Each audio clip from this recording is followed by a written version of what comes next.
हरे कृष्ण प्रभुजी प्रभुजी ମୁଁ କେତେ ସମୟ ପାଇଁ କହିପାରିବି? ଆପଣ ଅଧଘଣ୍ଟା ସମସ୍ତଙ୍କ ପାଇଁ ହାଫ୍ ଆନ୍ ଆୱାର ଅଛି। ଅଧଘଣ୍ଟା ଭଲ। ଆଜ୍ଞା।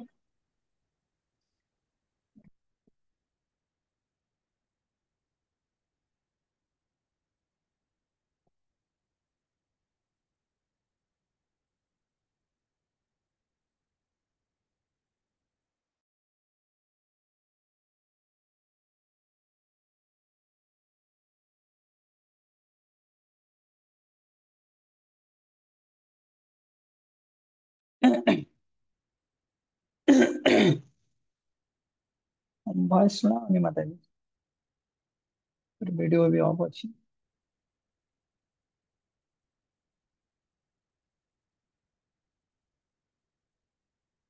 अन्येभ्यो वैष्णवेभ्यो नमो नमः। जय श्री कृष्ण। श्रीला प्रभुपाद की जय।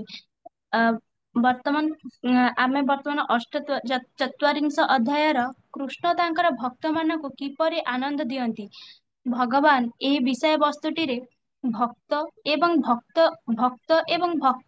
ଭଗବାନଙ୍କ ମଧ୍ୟରେ ଥିବା ଭାବପୂର୍ଣ୍ଣ ମୁହୂର୍ତ୍ତ ସମ୍ବନ୍ଧରେ ବର୍ଣ୍ଣନା କରିଛନ୍ତି। ତ ଅନେକ ଦିନ ଧରି ଭଗବାନ ଶ୍ରୀକୃଷ୍ଣ ନିଜର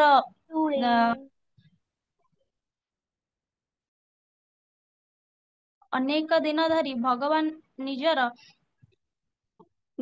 ଜନ୍ମଭୂମି ଅର୍ଥାତ ବୃନ୍ଦାବନକୁ ତ୍ୟାଗ କରି ଆସିବା ପରେ ଉଦ୍ଧବଙ୍କ ଠାରୁ ତାଙ୍କର ବୃନ୍ଦାବନର ପରିଦର୍ଶନର ବିଶଦ ବିବରଣୀ, ତାଙ୍କର ପିତାମାତାଙ୍କର ଅବସ୍ଥା କଥା ଏବଂ ଗୋପୀ ଓ ଗୋପାଳ ମାନଙ୍କର କଥା ଶୁଣିଲେ। ଅର୍ଥାତ୍ ସେଠାରେ ଥିବା ଏବଂ ସେଠାରେ ଏଇ ସମସ୍ତ କଥାକୁ ଶୁଣିବା ପରେ ସେ ଉଦ୍ଧବଙ୍କ ଠାରୁ ଭଗବାନ ଜାଣିବାକୁ ପାଇଲେ ଯେ ସେ ତାଙ୍କର ତାଙ୍କର ଅନୁପସ୍ଥିତିରେ ମଧ୍ୟ ସେ ବୃନ୍ଦାବନ ତାଙ୍କୁ ଏପରି ଭାବରେ ମନେ ପକାଉଛି ଯେ ସେ ତାଙ୍କ ସେ-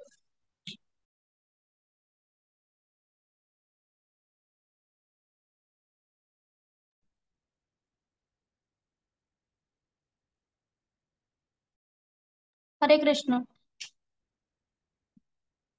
ଉଦ୍ଧବ ଉଦ୍ଧବ ସେଠାରେ ସାନ୍ତ୍ୱନା ଦେବା ଏବଂ ବାର୍ତ୍ତା ପ୍ରଦାନ କରିବାରେ ସକ୍ଷମ ହୋଇଛନ୍ତି।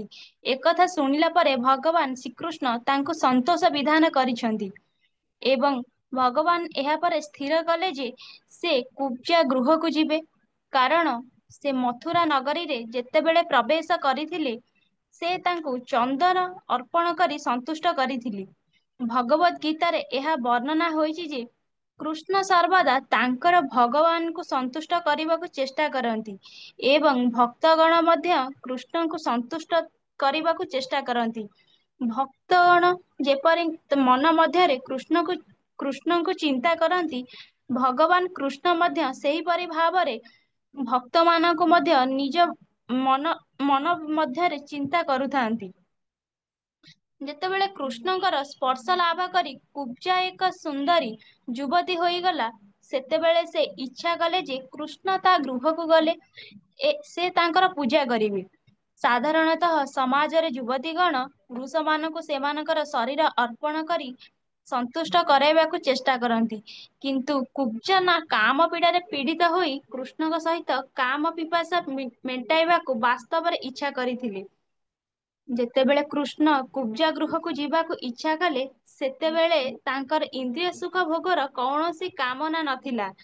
କୃଷ୍ଣଙ୍କ ଶରୀରରେ ଚନ୍ଦନ ଲେପନ କରି କୃଷ୍ଣଙ୍କ କୃଷ୍ଣଙ୍କର ଇନ୍ଦ୍ରିୟ ମାନଙ୍କୁ ସନ୍ତୋଷ ଦେଇ ପାରିଥିଲେ।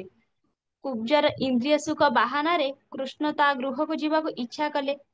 ସେ ବାସ୍ତବରେ ଇନ୍ଦ୍ରିୟ ସୁଖ ଭୋଗ କରିବାକୁ କୁବ୍ଜା ଗୃହକୁ ଯାଇନଥିଲେ।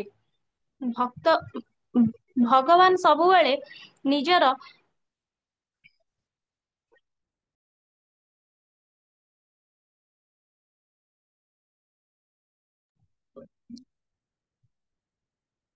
ଭଗବାନ ସବୁବେଳେ ଗୋଟେ ଶୁଦ୍ଧ ଭକ୍ତର କାମ ରହିତ ଏବଂ ଅ, ଅ, କାମ ରହିତ କର୍ମକୁ ସବୁବେଳେ ଗ୍ରହଣ କରିଥାନ୍ତି। କୁବ୍ଜାର ଇନ୍ଦ୍ରିୟ ସୁଖ ବାହାନାରେ କୃଷ୍ଣ ବା ତା ଘରକୁ ଯାଇ ନଥିଲେ, ତାଙ୍କୁ ଏକ ଶୁଦ୍ଧ ଭକ୍ତରେ ଗ୍ରହଣ କରିବାକୁ ଯାଇଥିଲେ। ସର୍ବଦା ସର୍ବଦା ସହସ୍ରୀ ଲକ୍ଷ୍ମୀ କୃଷ୍ଣଙ୍କର ସେବା କରୁଛନ୍ତି। ତେଣୁ ଏକ ଗ୍ରାମ୍ୟ ଯୁବତୀ ନିକଟକୁ ଇନ୍ଦ୍ରିୟ ସୁଖ ଭୋଗ ଲାଳସାରେ ଯିବାର ତାଙ୍କର କୌଣସି ଆବଶ୍ୟକତା ନଥିଲା। କିନ୍ତୁ ସେ ସମସ୍ତଙ୍କ ପ୍ରତି ଦୟାଳୁ ହୋଇଥିବାରୁ ସେ କୁବ୍ଜ ଗୃହକୁ ଯିବାକୁ ଇଚ୍ଛା କଲେ। କୁହାଯାଇଛି ଯେ ଚନ୍ଦ୍ର ଏକ କୁଟିଳ ପ୍ରକୃତି ବ୍ୟକ୍ତିର ଅଗଣାରେ କିରଣ ଦେବାକୁ ମଧ୍ୟ କୁଣ୍ଠାବୋଧ ପ୍ରକାଶ କରନ୍ତି ନାହିଁ।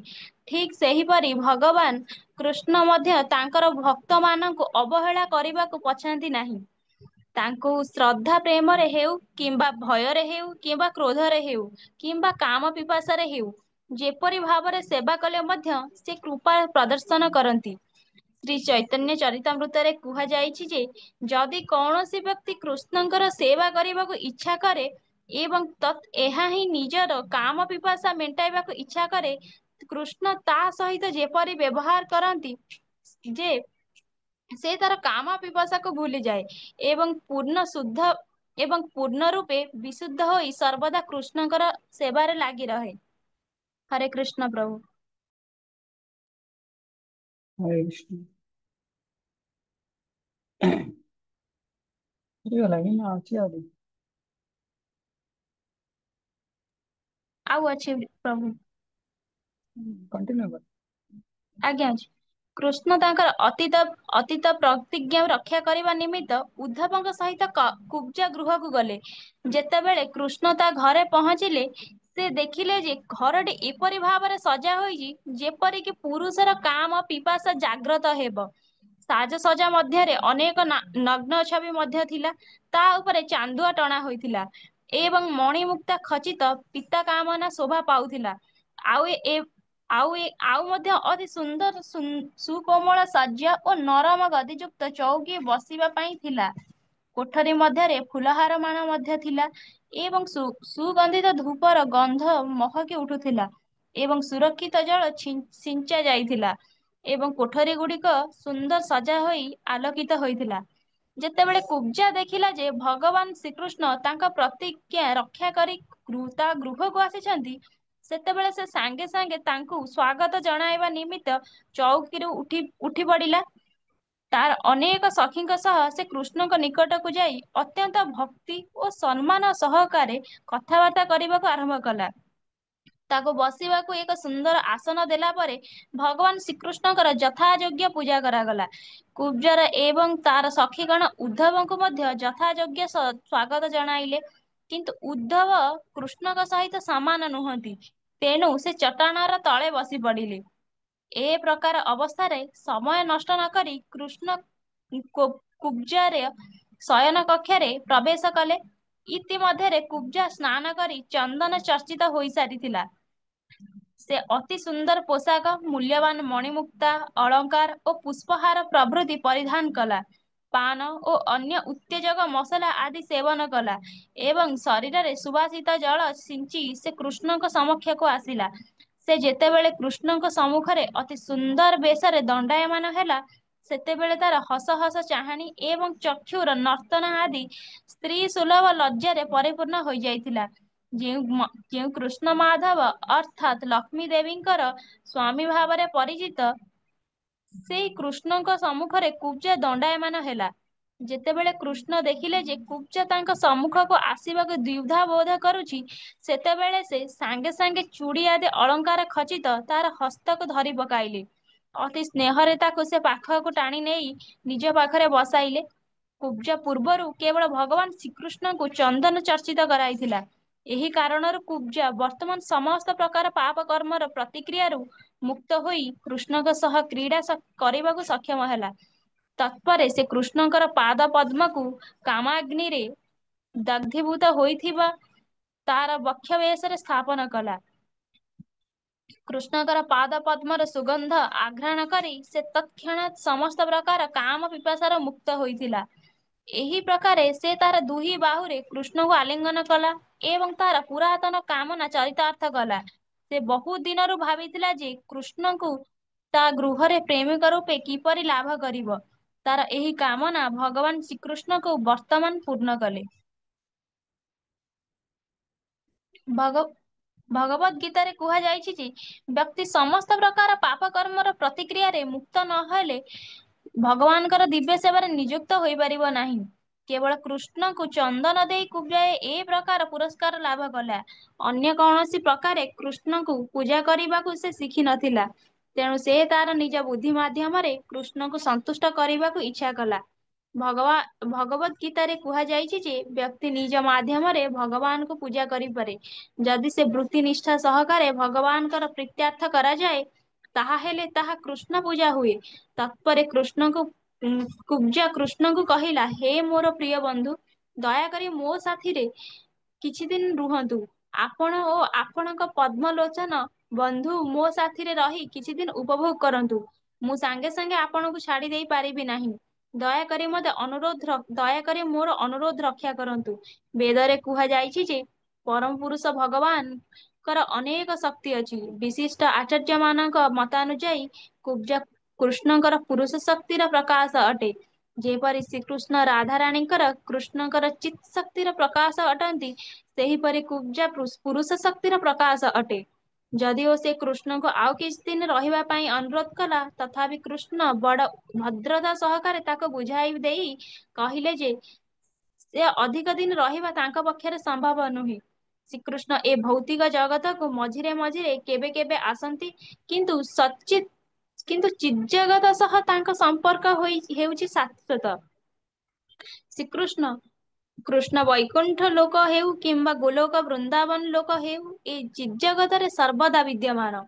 ଚିଜ୍ଜଗତରେ ତାଙ୍କର ଉପସ୍ଥିତିକୁ ପ୍ରକଟ୍ୟକୁ ଲୀଳା କୁହାଯାଏ।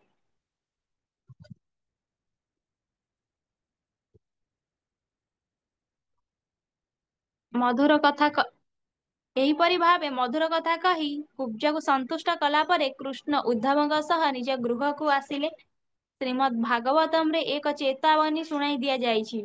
କୃଷ୍ଣଙ୍କ ଖୁବ୍ ସହଜରେ ପ୍ରାପ୍ତ ହୁଅନ୍ତି ନାହିଁ, କାରଣ ସେ ହେଉଛନ୍ତି ପରମ ପୁରୁଷ ଭଗବାନ ବିଷ୍ଣୁ ତତ୍ତ୍ୱମାନଙ୍କ ମଧ୍ୟରେ ମୁଖ୍ୟ। କୃଷ୍ଣଙ୍କୁ ପୂଜା କରିବା ବା କୃଷ୍ଣଙ୍କର ସଙ୍ଗ ଲାଭ କରିବା ସହଜ କଥା ନୁହେଁ। ବିଶେଷତଃ ଯେଉଁ ଭକ୍ତମାନେ ମାଧୁର୍ଯ୍ୟ ରସରେ ବା କାନ୍ତା ଭାବାପନ୍ନ ହୋଇ କୃଷ୍ଣଙ୍କୁ ପାଇବାକୁ ଇଚ୍ଛା କରନ୍ତି, ସେମାନଙ୍କ ନିମିତ୍ତ ଏକ ଚେତାବନୀ ଅଛି। କୃଷ୍ଣଙ୍କ ସହ ପ୍ରତ୍ୟକ୍ଷ ସମ୍ପର୍କ ସ୍ଥାପନ କରି ଇନ୍ଦ୍ରିୟ ସୁଖ କାମନା କରିବା ସେମାନଙ୍କ ପକ୍ଷରେ ଉଚିତ ନୁହେଁ। ବାସ୍ତବରେ ଇନ୍ଦ୍ରିୟ ସୁଖ ଜନିତ କର୍ମ ଭୌତିକ ଅଟେ। ଚିଜ୍ଜଗତରେ ମଧ୍ୟ ଚୁମ୍ବନ ଦେବା ଓ ଆଲିଙ୍ଗନ କରିବାର ଅଛି। କିନ୍ତୁ ଭୌତିକ ଜଗତରେ ଏଗୁଡ଼ିକ ଯେପରି ଇନ୍ଦ୍ରିୟ ସୁଖ ନିମିତ୍ତ ଉଦ୍ଦିଷ୍ଟ, ଚିଜ୍ଜଗତରେ ଏଗୁଡ଼ିକ ସେପରି ନୁହନ୍ତି। ଏହି ଚେତାବନୀ ବିଶେଷତଃ ସହଜିଆମାନଙ୍କ ପ୍ରତି ପ୍ରଯୁଜ୍ୟ, କାରଣ ସେମାନେ କୃଷ୍ଣଙ୍କୁ ଏକ ସାଧାରଣ ମାନବ ବୋଲି ଭାବନ୍ତି। ସେମାନେ ଏକ ବିକୃତ ଭାବରେ କୃଷ୍ଣଙ୍କ ସହ ଯୌନ ଜୀବନ ଯାପନ କରିବାକୁ ଇଚ୍ଛା କରନ୍ତି। ଦିବ୍ୟ ସମ୍ପର୍କରେ ଇନ୍ଦ୍ରିୟ ସୁଖର ସ୍ଥାନ ନାହିଁ। ସେ ସ୍ଥଳରେ ତାହା ଅତି ହେଉ। ଯେଉଁ କୃଷ୍ଣଙ୍କ ସହିତ ବିକୃତ ଭାବେ ଇନ୍ଦ୍ରିୟ ସୁଖ ଜନିତ ସମ୍ପର୍କ ସ୍ଥାପନ କରିବାକୁ ଇଚ୍ଛା କରେ, ସେ ଅଳ୍ପ ବୁଦ୍ଧି ସମ୍ପନ୍ନ ବୋଲି ବିବେଚିତ ହେବା ଉଚିତ। ତାହାର ମନୋବୃତ୍ତିର ସଂସ୍କାର ଆବଶ୍ୟକ।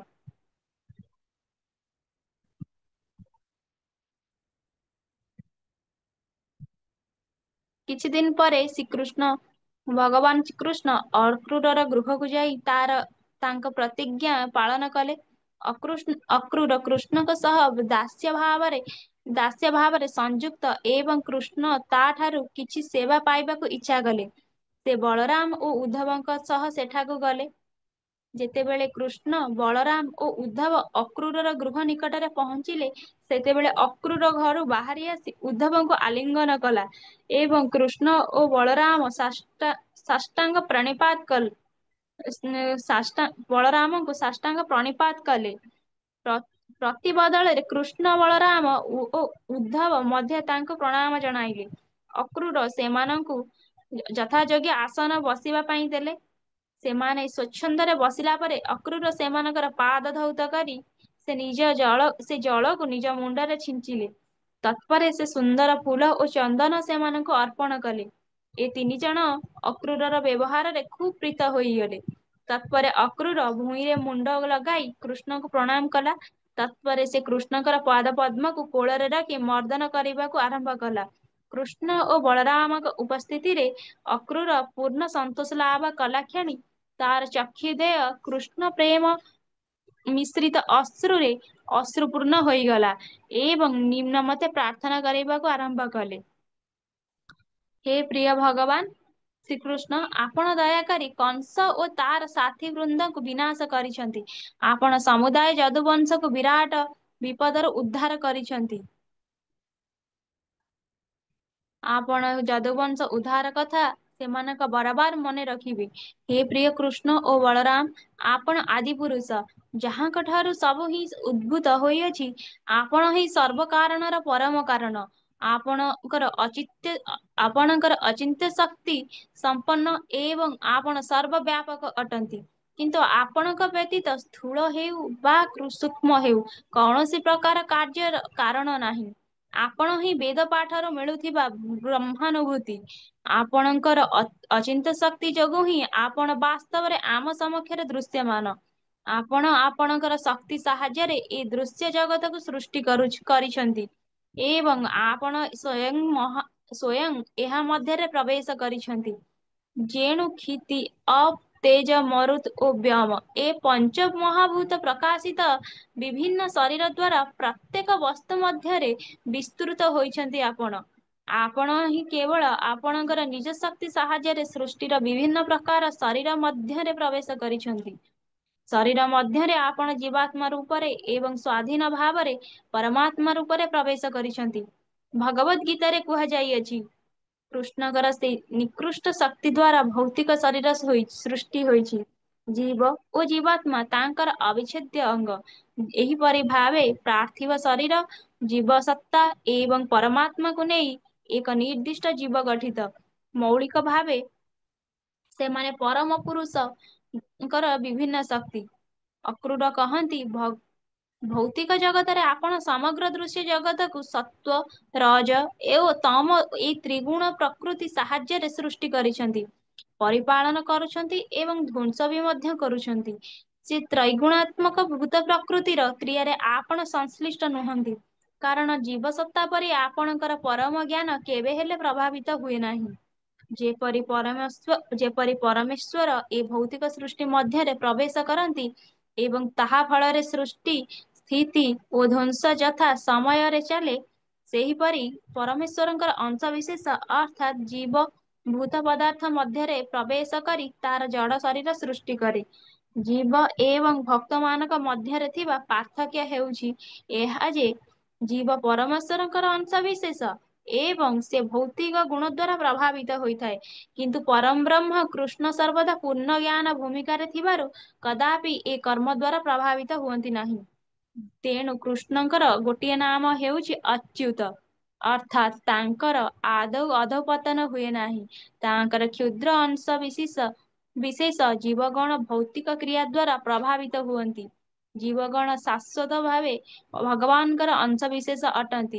ମୌଳିକ ଅଗ୍ନିରୁ ସ୍ୱରୂପ ହେଲେ କୃଷ୍ଣ ଓ ଜୀବଗଣ ହେଲେ ସେ ଅଗ୍ନିଙ୍କର ସୂକ୍ଷ୍ମ ଅଂଶବିଶେଷ ଅର୍ଥାତ୍ ଅଗ୍ନି ସ୍ଫୁଲିଙ୍ଗ ତୁଲ୍ୟ। ତେଣୁ ଅଗ୍ନି ସ୍ଫୁଲିଙ୍ଗର ନିର୍ବାପିତ ହେବାର ବହୁତ ସମ୍ଭାବନା ଅଛି। ଅକ୍ରୁର କହିଲେ, ନିର୍ବୋଧ ବ୍ୟକ୍ତିଗଣ ଆପଣଙ୍କର ଦିବ୍ୟ ରୂପକୁ ଭୁଲ ବୁଝନ୍ତି ଏବଂ ଭାବନ୍ତି ଯେ ତାହା ଭୌତିକ ଶକ୍ତି ଦ୍ୱାରା ଗଠିତ। ଏ ଧାରଣା ଆପଣଙ୍କ ପକ୍ଷରେ ପ୍ରଯୁଜ୍ୟ ନୁହେଁ। ବାସ୍ତବରେ ଆପଣ ଦିବ୍ୟ ଅଟନ୍ତି। ଆପଣ ଓ ଆପଣଙ୍କ ଶରୀର ମଧ୍ୟରେ କୌଣସି ପାର୍ଥକ୍ୟ ନାହିଁ। ଏଇଥି ଯୋଗୁ ଆପଣଙ୍କ ପାଇଁ ବନ୍ଧନ ବା ମୁକ୍ତିର ପ୍ରଶ୍ନ ନାହିଁ। ଜୀବର ଯେ କୌଣସି ଅବସ୍ଥାରେ ଆପଣଙ୍କ ପାଇଁ ବନ୍ଧନ ବା ମୁକ୍ତିର ପ୍ରଶ୍ନ ନାହିଁ। ଜୀବନର ଯେ କୌଣସି ଅବସ୍ଥାରେ ଆପଣ ସନାତନ ଭାବେ ମୁକ୍ତ। ଭଗବଦ୍ ଗୀତାରେ କୁହାଯାଇଛି, ନିର୍ବୋଧ ମୂର୍ଖଗଣ ହିଁ ଆପଣଙ୍କୁ ଏକ ସାଧାରଣ ମାନବ ବୋଲି ଭାବନ୍ତି। ଆମ୍ଭମାନଙ୍କର ଅପୂର୍ଣ୍ଣ ଜ୍ଞାନ ଯୋଗୁ ଆମ୍ଭେମାନେ ଆପଣଙ୍କୁ ଆମମାନଙ୍କ ପରି ଭୂତ ପ୍ରକୃତିର ବନ୍ଧନରେ ଅଛନ୍ତି ବୋଲି ଭାବୁ। ଏହା ହେଉଛି ଆମର ଅପରାଧ ବା ଭ୍ରମ। ଯେତେବେଳେ ଲୋକମାନେ ମୌଳିକ ବେଦ ଜ୍ଞାନରୁ ବିଚ୍ୟୁତ ହୋଇଯାଆନ୍ତି, ସେତେବେଳେ ସେମାନେ ସାଧାରଣ ଜୀବକୁ ଆପଣଙ୍କ ସହିତ ସମାନ ବୋଲି ଗ୍ରହଣ କରିବାକୁ ଚେଷ୍ଟା କରନ୍ତି। ଜୀବଗଣ ଯେ ଭଗବାନଙ୍କ ସହ ସମାନ ନୁହନ୍ତି କିମ୍ବା ଏକ ନୁହନ୍ତି, ଏଇ କଥା ବା ଏଇ ଜ୍ଞାନ ପ୍ରତିଷ୍ଠା କରିବା ନିମିତ୍ତ ଆପଣ ଆପଣଙ୍କ ମୌଳିକ ରୂପରେ ଏଇ ଧରାଧାମରେ ଅବତୀର୍ଣ୍ଣ ହୋଇଛନ୍ତି। ହେ ମୋର ପରମ ପ୍ରିୟ ପ୍ରଭୁ, ଆପଣ ସର୍ବଦା ଶୁଦ୍ଧ ସତ୍ଵ ସ୍ତରରେ ଅବସ୍ଥିତ। ବୈଦିକ ଜ୍ଞାନର ପୁନର୍ଜାଗରଣ ନିମିତ୍ତ ଆପଣଙ୍କର ଆବିର୍ଭାବ ଆବଶ୍ୟକ ଅଟେ। ଭଗବାନ ଓ ଜୀବଗଣ ଏକ ଏବଂ ଅଭିନ୍ନ ଅଟନ୍ତି। ଏଇ ଯେଉଁ ନାସ୍ତିକ ଭାବଧାରା ବା ଦର୍ଶନ, ଏହା ପ୍ରକୃତ ବୈଦିକ ଜ୍ଞାନର ବିରୋଧାତ୍ମକ ଅଟେ। ହେ ମୋର ପ୍ରିୟ ଭଗବାନ କୃଷ୍ଣ, ଏଇଥର ଆପଣ ଆପଣଙ୍କର ପ୍ରତ୍ୟକ୍ଷ ବିସ୍ତୃତାଂଶ ବଳରାମଙ୍କ ସହ ବାସୁଦେବଙ୍କ ଗୃହରେ ତାଙ୍କର ପୁତ୍ର ରୂପେ ଅବତୀର୍ଣ୍ଣ ହୋଇଛନ୍ତି। ଆପଣଙ୍କର ଲକ୍ଷ୍ୟ ହେଲା ଏ ସମସ୍ତ ରାକ୍ଷସ ରାଜବଂଶ ଏବଂ ତାଙ୍କର ବିରାଟ ସୈନ୍ୟବାହିନୀକୁ ବିନାଶ କରିବା। ପୃଥିବୀର ଭାର ହରଣ ନିମିତ୍ତ ଆପଣ ଅବତାର ଗ୍ରହଣ କରିଛନ୍ତି ଏବଂ ଆପଣଙ୍କର ଏ ଲକ୍ଷ୍ୟ ପୂରଣ ନିମିତ୍ତ ଆପଣ ଯଦୁବଂଶରେ ଜାତ ହୋଇ ସେ ବଂଶକୁ ଗୌରବାନ୍ୱିତ କରିଛନ୍ତି। ହେ ମୋର ପ୍ରିୟ ପ୍ରଭୁ, ଆପଣ ଉପସ୍ଥିତ ଆପଣଙ୍କ ଉପସ୍ଥିତି ଯୋଗୁ ମୁଁ ଆଜି ମୋ ଘର ପବିତ୍ର ହୋଇଯାଇଛି। ମୁଁ ପୃଥିବୀରେ ଅତ୍ୟନ୍ତ ଭାଗ୍ୟବାନ ବ୍ୟକ୍ତି ହୋଇଯାଇଛି। ଯେଉଁ ପରମ ପୁରୁଷ ଭଗବାନ ବିଭିନ୍ନ ଦେବତା, ପିତୃପୁରୁଷ, ଜୀବଗଣ, ରାଜା ଓ ମହାରାଜ ମାନଙ୍କ ଦ୍ଵାରା ରାଜଗଣଙ୍କ ଦ୍ଵାରା ପୂଜିତ ହେଉଛନ୍ତି ଏବଂ ଯେ କି ପ୍ରତ୍ୟେକଙ୍କ ହୃଦୟରେ ପରମାତ୍ମା ରୂପେ ବିଦ୍ୟମାନ, ସେ ଆଜି ମୋ ଘରକୁ ଆସିଛନ୍ତି। ତାଙ୍କର ପାଦ ପଦ୍ମରେ ପାଦ ପଦ୍ମର ଜଳ ତ୍ରିଭୁବନକୁ ପବିତ୍ର କରୁଛି ଏବଂ ସେ ବର୍ତ୍ତମାନ ଦୟାକରି ମୋ ଘରକୁ ଆସିଛନ୍ତି। ଏ ତ୍ରିଭୁବନରେ ଏପରି ପଣ୍ଡିତ ଲୋକ କିଏ ଅଛି ଯେ କି ଆପଣଙ୍କ ପାଦ ପଦ୍ମରେ ଆଶ୍ରୟ ଗ୍ରହଣ କରିବ ନାହିଁ ଓ ଆପଣଙ୍କ ଶରଣରେ ଆସିବ ନାହିଁ। ଆପଣ ଆପଣଙ୍କର ଭକ୍ତ ମାନଙ୍କ ପ୍ରତି ଯେପରି ସ୍ନେହୀ ଆଉ କେହି ସେପରି ହୋଇପାରିବେ ନାହିଁ। ଏକଥା ଭଲ ଭାବରେ ଜାଣି ଯେ ଆପଣଙ୍କର ଭକ୍ତ ହେବାକୁ ଅସ୍ୱୀକାର କରେ, ତାଠୁ ବଳି ବୋକା ଆଉ କିଏ ଅଛି? ସମସ୍ତ ବୈଦିକ ସାହିତ୍ୟରେ ଘୋଷଣା କରାଯାଇଛି ଯେ ଆପଣ ହେଉଛନ୍ତି ପ୍ରତ୍ୟେକ ଜୀବର ଅତି ଅନ୍ତରଙ୍ଗ ବନ୍ଧୁ। ଏହା ମଧ୍ୟ ଭଗବତରେ ସ୍ୱୀକାର କରାଯାଇଅଛି। ସୁହୃଦଂ ସର୍ବଭୂତାନାଂ। ଆପଣ ହେଉଛନ୍ତି ପରମ ପୁରୁଷ ଭଗବାନ। ଭଗବାନଙ୍କର ମନୋବାଞ୍ଛା ପୂର୍ଣ୍ଣ କରିବା ପାଇଁ ସମ୍ପୂର୍ଣ୍ଣ ରୂପେ ସମର୍ଥ ଅଟନ୍ତି। ଭଗବାନଙ୍କୁ ନିଜକୁ ଦାନ କରିଦେବା ସତ୍ତ୍ୱେ ଆପଣ ମୌଳିକ ଶକ୍ତି କଦାପି ହ୍ରାସ ପାଏ ନାହିଁ। ଆପଣଙ୍କର ଶକ୍ତିର ପରିମାଣ ବୃଦ୍ଧି ନାହିଁ କି ହ୍ରାସ ହୁଏ ନାହିଁ। ହେ ମୋର ପରମ ପ୍ରିୟ ପ୍ରଭୁ, ଏପରିକି ବିଶିଷ୍ଟ ଯୋଗୀଗଣ ଓ ଦେବତା ବୃନ୍ଦ ମଧ୍ୟ ଆପଣଙ୍କର ରହସ୍ୟ ବୁଝିପାରନ୍ତି ନାହିଁ ଏବଂ ତାହା ବୁଝିବା ପାଇଁ ସେମାନଙ୍କ ପକ୍ଷରେ ଅତି କଷ୍ଟକର। ସେମାନେ ଆପଣଙ୍କର ନିକଟରେ ପହଞ୍ଚି ପାରନ୍ତି ନାହିଁ। କିନ୍ତୁ ଆପଣ ଆପଣଙ୍କର ଅହେତୁକୀ କୃପା ହେତୁ ମୋ ଯୋଉ ଗୃହକୁ ଆସିବାକୁ ରାଜି ହୋଇଛନ୍ତି। ମୋର ଏ ଭୌତିକ ଜୀବନ ଯାତ୍ରା ମଧ୍ୟରେ ଏହା ହେଉଛି ଅତ୍ୟନ୍ତ ଶୁଭ ମୁହୂର୍ତ୍ତ। କେବଳ ଆପଣଙ୍କ କୃପା ଯୋଗୁଁ ମୁଁ ବର୍ତ୍ତମାନ ବୁଝି ପାରିଛି ଯେ ମୋ ଘର, ମୋ ସ୍ତ୍ରୀ, ମୋ ପିଲାଏ ଏବଂ ମୋ ଭୌତିକ ସମ୍ପଦ ଆଦି ମୋର ଏ ଭୌତିକ ସ୍ଥିତି ନିମିତ୍ତ ବିଭିନ୍ନ ପ୍ରକାର ବନ୍ଧନ ଅଟନ୍ତି। ଦୟାକରି ଏ ବନ୍ଧନରୁ ଛେଦନ କରନ୍ତୁ ଏବଂ ମତେ ଏ ମିଥ୍ୟା ସମାଜ, ବନ୍ଧୁତା ଓ ପ୍ରେମର ବନ୍ଧନରୁ ରକ୍ଷା କରନ୍ତୁ। ଅକ୍ରୁରର ପ୍ରାର୍ଥନାରେ ଭଗବାନ ଶ୍ରୀକୃଷ୍ଣଙ୍କର ଅତ୍ୟନ୍ତ ସନ୍ତୁଷ୍ଟ ହୋଇଗଲେ। ତାଙ୍କର ହାସ୍ୟ ଅକ୍ରୁରକୁ ଅଧିକରୁ ଅଧିକ ମୋହିତ କରୁଥିଲା। ଭଗବାନ ତାଙ୍କୁ ନିମ୍ନ ମତେ ଉତ୍ତର ଦେଲେ, ହେ ପ୍ରିୟ ଅକ୍ରୁର, ତୁମର ବିନୀତ ଭାବ ସତ୍ତ୍ୱେ ମୁଁ ତୁମକୁ ମୋର ଗୁରୁଜନ ବୋଲି ଭାବି ମୋର ପିତା, ଶିକ୍ଷକ ଏବଂ ଶୁଭାକାଂକ୍ଷୀ ବନ୍ଧୁ ଭଳି ଭାବେ। ତେଣୁ ତୁମେ ମୋର ପୂଜ୍ୟ ଏବଂ ତୁମେ ମୋ ପିତୃବ୍ୟ। ତେଣୁ ମୁଁ ସର୍ବଦା ତୁମ ଦ୍ୱାରା ସୁରକ୍ଷିତ। ମୁଁ ଆଶା କରେ ମୁଁ ତୁମ ଦ୍ୱାରା ପ୍ରତିପାଳିତ ହେବି। କାରଣ ମୁଁ ତୁମର ସନ୍ତାନ ମାନଙ୍କର ମଧ୍ୟରୁ ଜଣେ। ଏ ପୈତୃକ ସମ୍ବନ୍ଧ ବ୍ୟତୀତ ତୁମେ ସର୍ବଦା ପୂଜ୍ୟ ଅଟ। ଯଦି କୌଣସି ବ୍ୟକ୍ତି ସୌଭାଗ୍ୟ କାମନା କରେ, ତାହା ହେଲେ ସେ ତୁମ ଭଳି ବ୍ୟକ୍ତିକୁ ଭକ୍ତିପୂର୍ଣ୍ଣ ପ୍ରଣାମ ଜଣାଇବା ଉଚିତ। ତୁମେ ଦେବତା ମାନଙ୍କ ଠାରୁ ଅଧିକ। ଯେତେବେଳେ ଲୋକମାନେ ଆବଶ୍ୟକ କରନ୍ତି, ସେତେବେଳେ ସେମାନେ ଦେବତା ପୂଜା କରିବାକୁ ଯାଆନ୍ତି। ଦେବତାମାନେ ପୂଜା ପାଇଁ ସନ୍ତୁଷ୍ଟ ହେଲା ପରେ ସେମାନଙ୍କର ଭକ୍ତ ମାନଙ୍କୁ ବର ଦିଅନ୍ତି। ଅକ୍ରୁର ପରି ଏକ ଭକ୍ତ ସର୍ବଦା ଲୋକଙ୍କୁ ମହାନ आशीर्वाद देवा ପାଇଁ ପ୍ରସ୍ତୁତ। ଏକ ସାଧୁ ବ୍ୟକ୍ତି ବା ଭକ୍ତ ସମସ୍ତଙ୍କୁ ଆଶୀର୍ବାଦ ଦେବା ପାଇଁ ମୁକ୍ତ ଅଟେ। କିନ୍ତୁ ଦେବତାଗଣ ପୂଜା ପାଇଲା ପରେ କୌଣସି ଦେବତାଙ୍କୁ ପାଇଲା ପରେ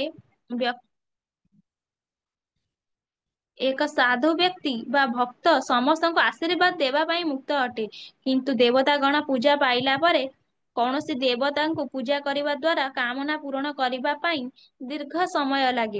କିନ୍ତୁ ହେ ପ୍ରିୟ ଅକ୍ରୁର, ତୁମ ପରି ସାଧୁ ଲୋକମାନେ ସାଙ୍ଗେ ସାଙ୍ଗେ ଭକ୍ତମାନଙ୍କର ସମସ୍ତ କାମନା ପୂରଣ କରିପାରନ୍ତି। ହେ ପ୍ରିୟ ଅକ୍ରୁର, ତୁମେ ସର୍ବଦା ଆମ୍ଭମାନଙ୍କର ମଙ୍ଗଳ ନିମିତ୍ତ କାର୍ଯ୍ୟ କରିବା ପାଇଁ ପ୍ରସ୍ତୁତ। ଦୟାକରି ହସ୍ତିନାପୁର ଯାଇ ଦେଖ, ପାଣ୍ଡବମାନଙ୍କ ପାଇଁ କଣ ବ୍ୟବସ୍ଥା କରାଯାଇଅଛି।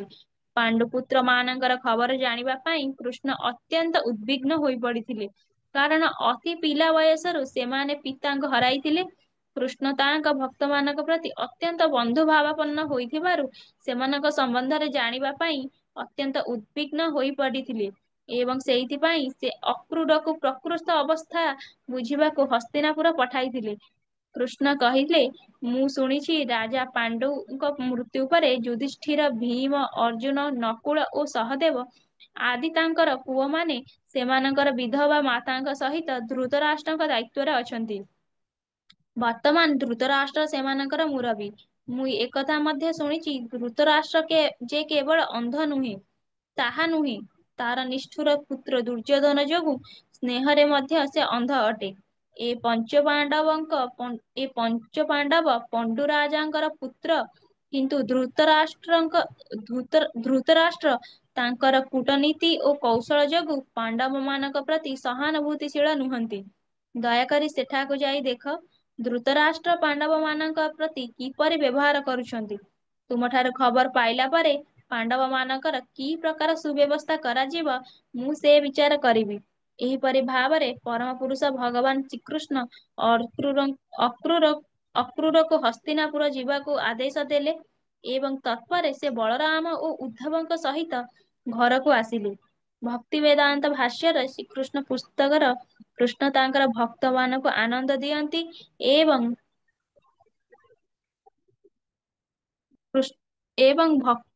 ଏବଂ ଭଗବାନ ତାଙ୍କର ଭକ୍ତମାନଙ୍କୁ ସର୍ବଦା ଆଶ୍ୱାସନା ପ୍ରଦାନ କରିଥାନ୍ତି। ହରେ କୃଷ୍ଣ। ହରେ କୃଷ୍ଣ। ଆପଣ କଣ ବୁଝିଲେ ଏତେ ସମୟ ପ୍ରଭୁପାଦଙ୍କର ଭାଷ୍ୟ ପଢିଲେ? କଣ ବୁଝିଲେ ଆପଣ କହିଲେ ବିଚାର? ପ୍ରଭୁଜୀ, ମୁଁ ଏଥିରୁ ବୁଝିଲି କି ଭଗବାନଙ୍କୁ ମନ ଭିତରେ ଆମ ମନ ଭିତରେ ଯୋଉ ଭଳି ବି ଭାବନା ଥାଉ, ଭଗବାନଙ୍କୁ ଆମେ ଯୋଉ ମୁହୂର୍ତ୍ତରେ ବି ଭଗବାନଙ୍କୁ ଡାକୁଛୁ, ଭଗବାନଙ୍କ ପାଖରେ ଆମର ଆମର ଆମେ ଯୋଉ ଶୈଳୀରେ ବି ଡାକୁଛୁ, ଭଗବାନ ଆମର କଥାକୁ ସବୁବେଳେ ଶୁଣୁଥାନ୍ତି। ତ ଆଉ ଭଗବାନଙ୍କୁ ଗୋଟେ ଶୁଦ୍ଧ ଭକ୍ତ ହବା ପାଇଁ ହେଲେ ମନରେ ପବିତ୍ରତା ଥିବା ଦରକାର। ଆଉ ତା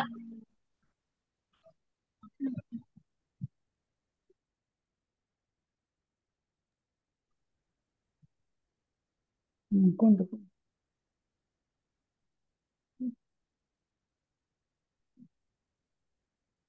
ଅ- ଅକ୍ରୁର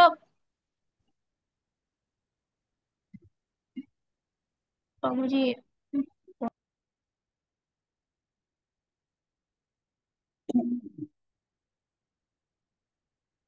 ଉତ୍ତମ ପ୍ରଭୁ କହିଲେ। ହରେ କୃଷ୍ଣ ପ୍ରଭୁଜୀ। ପ୍ରଭୁଜୀ, ମୁଁ ଟିକେ ସାରାଂଶ ଟିକେ ଭଲସେ ଲେଖିକିରି ଆପଣଙ୍କୁ ପଠେଇଦେବି।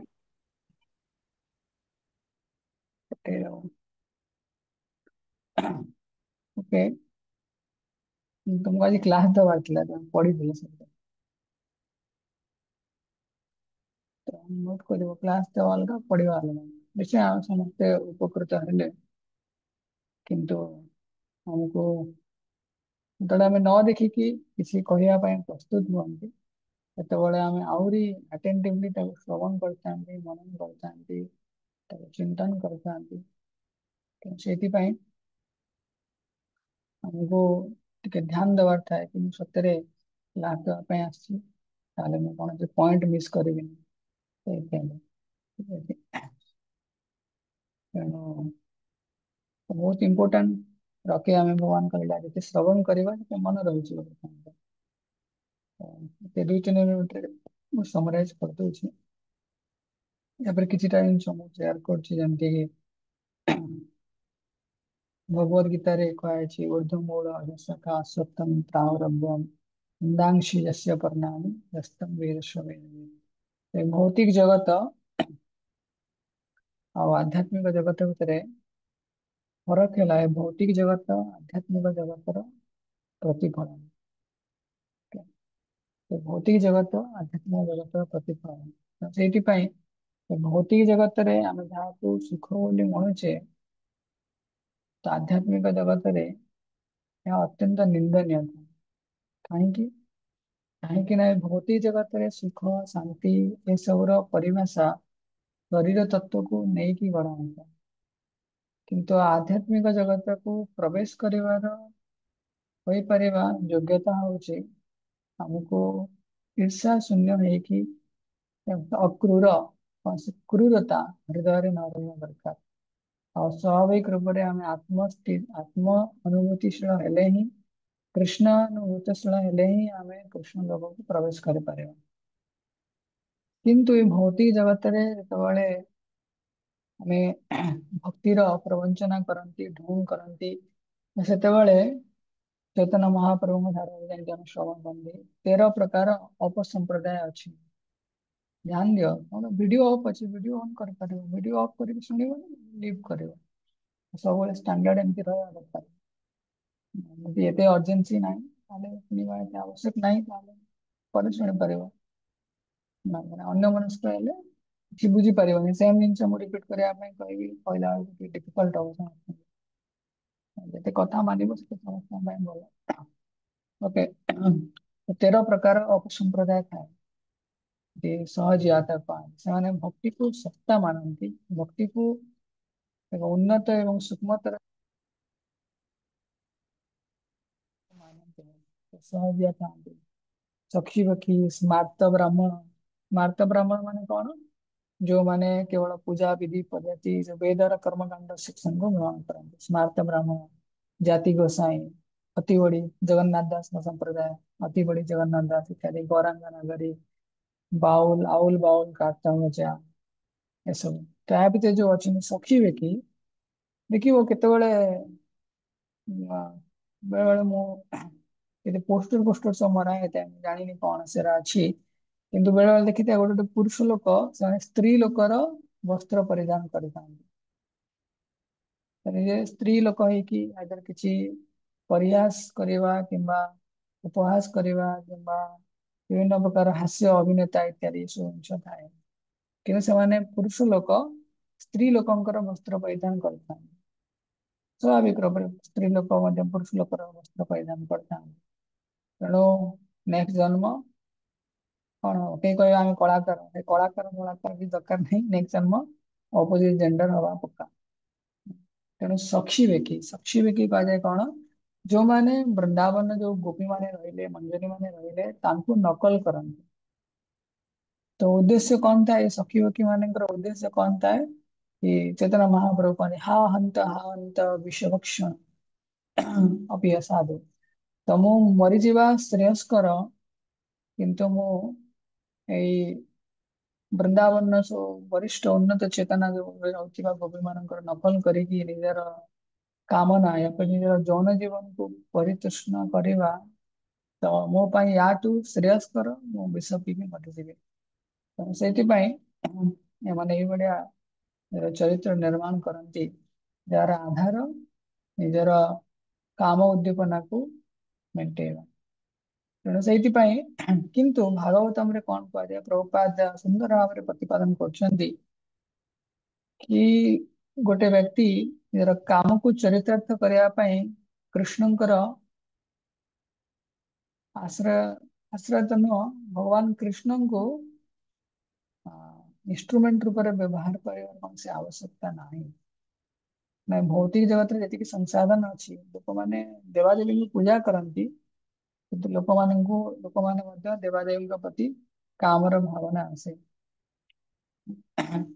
ସେଇଥିପାଇଁ କିନ୍ତୁ ଅପର ପକ୍ଷରେ ଯେତେବେଳେ ଜଣଙ୍କ ଭିତରେ କାମର ପ୍ରବଣତା ଅଛି, ପୂଜା ଇତ୍ୟାଦି, ଗୋପୀ ମାନେ ମଧ୍ୟ, ତ ତାକୁ କୃଷ୍ଣଙ୍କ ସେବାରେ ଯଦି କିଏ ଲଗାଉଛନ୍ତି, କୃଷ୍ଣଙ୍କ ସେବାରେ ମାନେ କୃଷ୍ଣଙ୍କର ପ୍ରୀତି ପାଇଁ ଗୋଟେ ପୁରୁଷ ସ୍ତ୍ରୀ ସେମାନେ ଭୋଗ କରୁଛନ୍ତି, ତ କୌଣସି ଉପାୟରେ କହି ହବନି କି ପୁରୁଷ ଅଧିକ ସୁଖ ଭୋଗ କଲା, ସ୍ତ୍ରୀ ଅଧିକ ସୁଖ ଭୋଗ କଲା।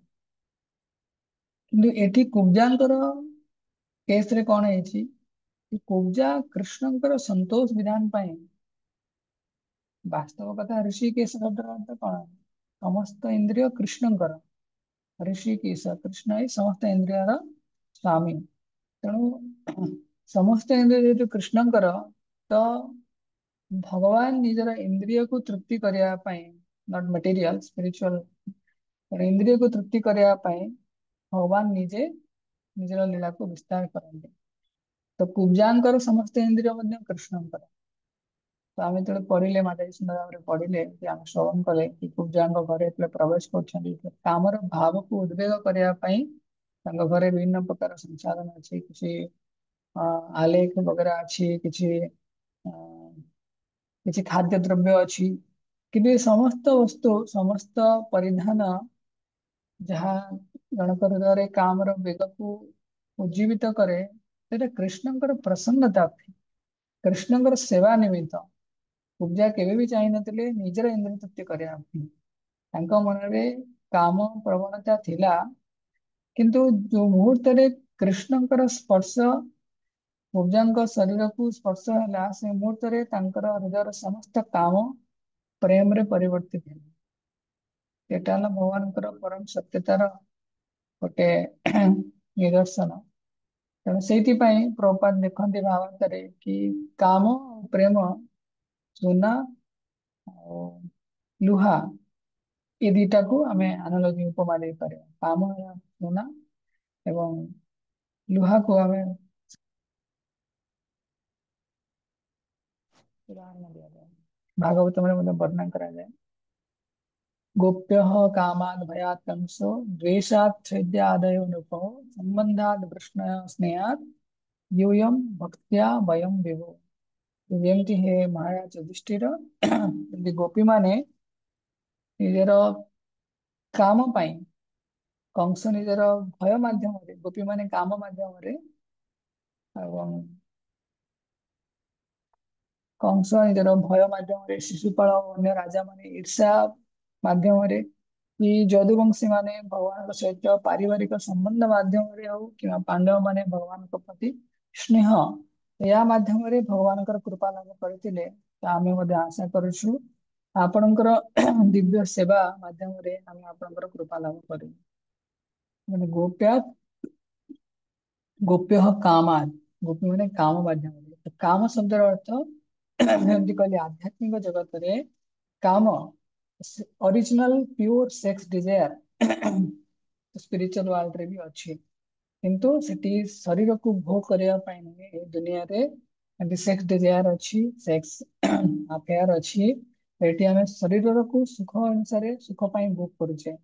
ପ୍ରଭୁପାଦ ଭାଗବତଙ୍କର ଉଦାହରଣ ଦିଅନ୍ତି, ପୁନଃ ପୁନଃ ଚରିବେତ ଚରଣାନ, ଆମେ ବାରମ୍ବାର ସେ ଶରୀରକୁ ତାର ସୁଖକୁ ଭୋଗ କରିବା ପାଇଁ ପ୍ରଚେଷ୍ଟା କରୁଛେ। ଶରୀରରେ ସୁଖ ନାହିଁ, କିଏ କେବେ ଦେଖିଛ ଭୂମିର ପବନ ବାୟୁ, ପଞ୍ଚ ମହାଭୂତରେ କୌଣସି ଜାଗାରେ ସେକ୍ସ ଏଲିମେଣ୍ଟ ନାହିଁ। ସେକ୍ସ ଏଲିମେଣ୍ଟ କୋଉଠି ଅଛି? ମାଇଣ୍ଡରେ ଅଛି। ତେଣୁ ଭୌତିକ ସୁଖ, ଏ ଶରୀରରୁ ଜାତ ହଉଥିବା ଭୌତିକ ସୁଖ, ତା ପାଇଁ ଯଦି କିଏ କାମର ଆବେଶରେ ରହିକି ସଂସାରକୁ ଭୋଗ କରିବା ପାଇଁ ଚାହେଁ, ତ ଭଗବାନ ତା ପାଇଁ ଦୁନିଆ ବିଶେଷ ଏଟା କଣ ମୈଥୁନ ଆଗାର ବୋଲି କୁହାଯାଏ। ସେଥିପାଇଁ ମୈଥୁନ ଆଗାର ମାନେ ଭଗବାନ ଏ ଦୁନିଆକୁ cycles of sex life, cycles ମାନେ ଜଞ୍ଜିର, ଏ କାମର ସରି ସେକ୍ସ ଲାଇଫ, ଯୌନ ଜୀବନର ଜଞ୍ଜିର ଅଛି, ସେଥିରେ ଭଗବାନ ବାନ୍ଧିଛନ୍ତି। ତେଣୁ ମେଟେରିଆଲ ଇମୋସନ ଆଉ ମେଟେରିଆଲ ଆଟାଚମେଣ୍ଟ, ତ ଏ ସବୁ ମେଟେରିଆଲ ଇମୋସନ, ମେଟେରିଆଲ ଆଟାଚମେଣ୍ଟ, ଏ ସବୁ କି ଭୌତିକ ଜଗତରେ ଏ ଯୌନ ଜୀବନର ପରାକାଷ୍ଠା ସ୍ୱରୂପ ପ୍ରଦର୍ଶିତ ହୁଏ।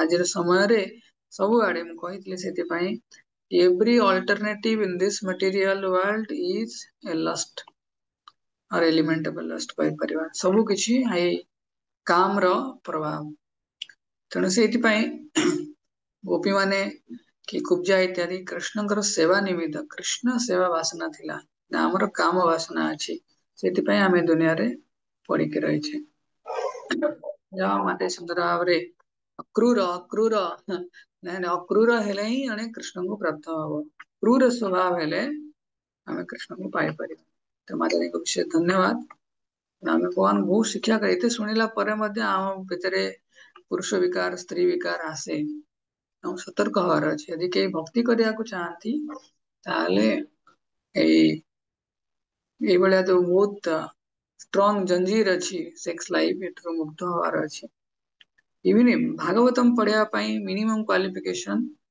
No illicit connection minimum qualification Bhagavatam प्रथम स्कंद पर कि भागवतम द्वितीय स्कंद को जीवा कथा नुहे यदि ता भितरे कामर भाव तीव्र अछि बहुत कॉन्शियस तेणु कहीं एटा बहुत एसोटेरिक टॉपिक बहुत सूक्ष्म जिनस अछि आमे भूल बुझीबा कहीं हम स्वभाव भी सेमती तो आम प्रभुपाद को प्रार्थना करवा गुरु आचार्य को प्रार्थना करवा जीवन को बुझीबा मनुष्य जीवन को नष्ट न करके कृष्ण को सेवा लगे पारे धन्यवाद स्तुति माता जी सुश्री माता जी एवं नर्मदा माता जी समस्त पुनः विशेष धन्यवाद आज उपस्थापन कले कृष्ण लीला आम श्रवण कले धन्यवाद पुनः तबे 5 मिनिट बेसी समय नेबिनी 5 मिनिट आमे ललिता देवी विषय श्रवण करवा हरे कृष्ण।